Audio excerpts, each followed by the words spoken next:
Dobar dan, moje ime je Momčilo Antonijević, ja sam novinar i narodni travar, a danas govorimo o biljkama za jačanje imunog sistema i za čišćenje našeg organizma. Počet ćemo od ove biljke koju verovatno svi znaju, to je čičak. Sigurno vam se dok ste negde u prirodi bili ova loptica zakačila za garderobu, a mnogo ljudi ne zna da je u pitanju jedna izuzetno lekovita biljka. U lečenju se koristi list čička koji je inače ukusan, možda se njega pravi salata, ali prvenstveno koren čička. Za koren čička je jako važno, vrlo brzo mu se raspadaju lekovite materije koje sadrži. Za njega je važno da ne bude stariji od godinu dana, dakle treba vam sveži, dobar koren. Izuzetno dobro i blagotvorno deluje na jetru, na naš odbrambeni mehanizam. Smatra se da je u pitanju adaptogena biljka, a adaptogene biljke utiču tako što pospešuju našu mogućnost reagovanja na stres, odnosno poboljšavaju našu reakciju na stres i čine efekte tog stresa blažim i lakše podnošljivim za naše telo. Pored čička, biljka sa sličnim delovanjem je i kopriva. Jedan čuveni francuski travar kaže ako treba da se sa izleta u prirodu vratite samo sa jednom biljkom, neka to bude kopriva. Koristi se cela biljka i list koprive i koren koprive i čak seme koprive. List koprive je izuzetno dobar za ljude koji pate od anemije, dakle od malokrvnosti, koji imaju problem sa reumatizmom, ali istovremeno deluje i na organe za mokrenje, organe za varenje, prvenstveno creva i jetru, dok koren utiče na prostatu i sposobnost našeg organizma da podešava reakcije imunog sistema. Kopriva je paradoksalno, zbog toga što izaziva crvenilo kada se ožarite, dobra baš za te alergijske reakcije, i preporučuje se u kombinaciji sa još nekim biljkama za ljude koje pate od alergijskog rinitisa i dakle one koje muči alergija. Sledeća biljka koju želim da vam predstavim je vodopija ili cikorija. Ovo je nadzemni deo cikorije koji se takođe koristi u lečenju, ali ono što je najlekovitije kod ove biljke je koren. Koren sadrži inulin, to je jedna vrlo korisna supstanca za rast i razvoj i život uopšte bakterija koje žive u našim crevima. Dakle, kada koristite probiotike, važno je da unosite i inulin, jer je inulin prebiotik, odnosno praktično najplastičnije objašnjeno hrana za te bakterije, korisne i dobre bakterije koje žive u našim crevima.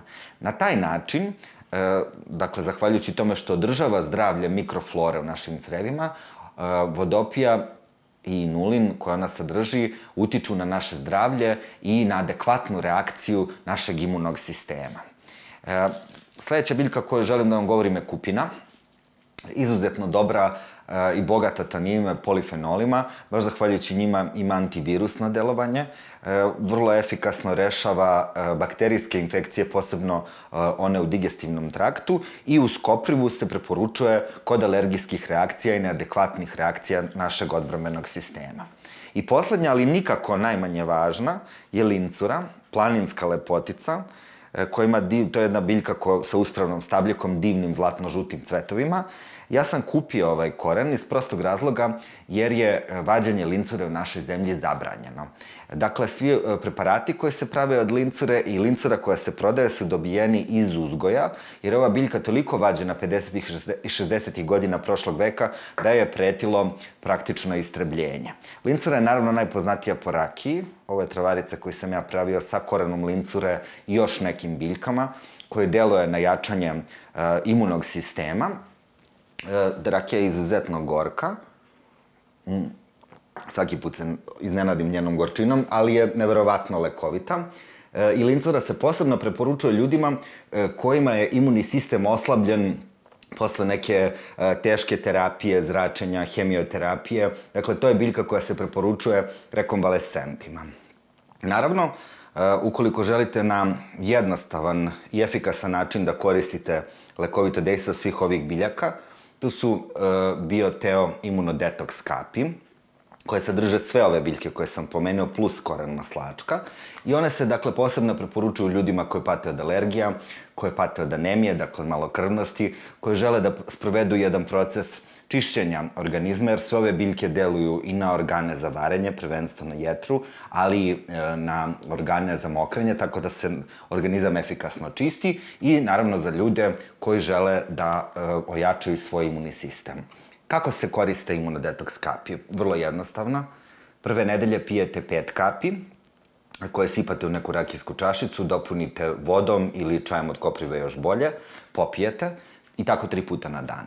Druge nedelje pijete po 10 kapi, treće nedelje po 15 kapi, četvrte nedelje 20 kapi, pete nedelje po 25 kapi, 3 puta na dan i šeste nedelje i nadalje dok ne popijete kapi, pijete po 30 imunodetoks kapi 3 puta na dan. I ovo je vrlo efikasan način da osnažite svoj organizam, pojačate svoj imunitet i zaštitite se od bolesti na vreme.